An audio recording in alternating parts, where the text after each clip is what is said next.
ನನ್ನ ಓಡರುವವಡ್ ಕನ್ಸೋಲ್ ಭಯಾನಕವಾಗಿದೆ ಮತ್ತು ಇಲ್ಲಿ ಕುಳಿತ ಕೊನೆಯ ವ್ಯಕ್ತಿ ನಾಪತ್ತೆಯಾಗಿದ್ದಾನೆ. ನಾನು 12 ವರ್ಷಗಳಿಂದ ಡಿಸ್ಪ್ಯಾಚರ್ ಆಗಿದ್ದೇನೆ, ಅದರಲ್ಲಿ 7 ವರ್ಷಗಳು ನಾನು ಮಧ್ಯರಾತ್ರಿಯ ಶಿಫ್ಟ್ನಲ್ಲಿ ಕೆಲಸ ಮಾಡಿದ್ದೇನೆ. ನಾನು ಎಲ್ಲವನ್ನೂ ಕೇಳಿದ್ದೇನೆ ಎಂದು ಭಾವಿಸಿದ್ದೆ, ಆದರೆ 3 ತಿಂಗಳ ಹಿಂದೆ ಎಲ್ಲವೂ ಬದಲಾಯಿತು. ಮಂಗಳವಾರ ಬೆಳಗಿನ ಋಳ್ಡಿಚನಲಕ್ಡಿ ಒಂದು ನೋಂದಣಿಯಾಗದ ವಿಒಐಪಿ ಕರೆ, ವಿಚಿತ್ರವಾದ ಶಬ್ದಗಳು, ನಂತರ ಒಂದು ಪಿಸುಮಾತು, ಒಂದು ಮಗುವಿನ ಧ್ವನಿ. ಮುಖವಾಡ ಧರಿಸಿದ ಮನುಷ್ಯ ಮರಳಿ ಬಂದಿದ್ದಾನೆ. ಅವನು ಬಿಕ್ಕಿ ಬಿಕ್ಕಿ ಅತ್ತನು. ಅವನು ಅಮ್ಮನನ್ನು ಹಿಂಸಿಸುತ್ತಿದ್ದಾನೆ. ಅವನು ನನಗೆ ಒಂದು ವಿಳಾಸವನ್ನು ನೀಡಿದನು. ಮಣ್ಣಿನ ರಸ್ತೆಯ ಕೊನೆಯಲ್ಲಿರುವ ಒಂದು ಹಳೆಯ ವಿಕ್ಟೋರಿಯನ್ ಮನೆ. ನಾನು ಪೆಟ್ರೋಲ್ ಕಾರನ್ನು ಕಳುಹಿಸಿಕೊಟ್ಟೆ. ಅವರಿಗೆ ಅಲ್ಲಿ ಏನೂ ಸಿಗಲಿಲ್ಲ. ಆ ಮನೆ 50 ವರ್ಷಗಳಿಂದ ಮುಚ್ಚಲ್ಪಟ್ಟಿತ್ತು. ಆದರೆ ಪ್ರತಿ ಮಂಗಳವಾರ ಬೆಳಗಿನ 1:45ಕ್ಕೆ ಆ ಕರೆ ಮತ್ತೆ ಬಂದಿತ್ತು. ಕಿರುಚಾಟಗಳು ಹೆಚ್ಚಾದವು. ಆ ಹುಡುಗ ಕಪಾಟಿನಲ್ಲಿ ಅಡಗಿಕೊಂಡಿದ್ದನು. ನಾನು ಸ್ವತಃ ಸಂಶೋಧನೆ ಮಾಡಿದೆ.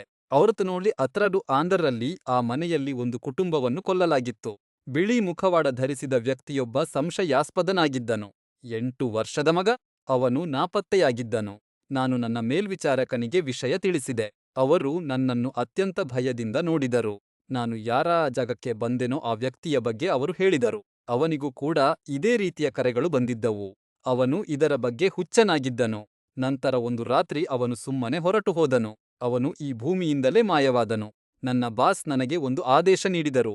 ಆ ಲೈನ್ಗೆ ಮತ್ತೆಂದೂ ಉತ್ತರಿಸಬೇಡ. ನಿನ್ನೆ ರಾತ್ರಿ 14:00ಕ್ಕೆ.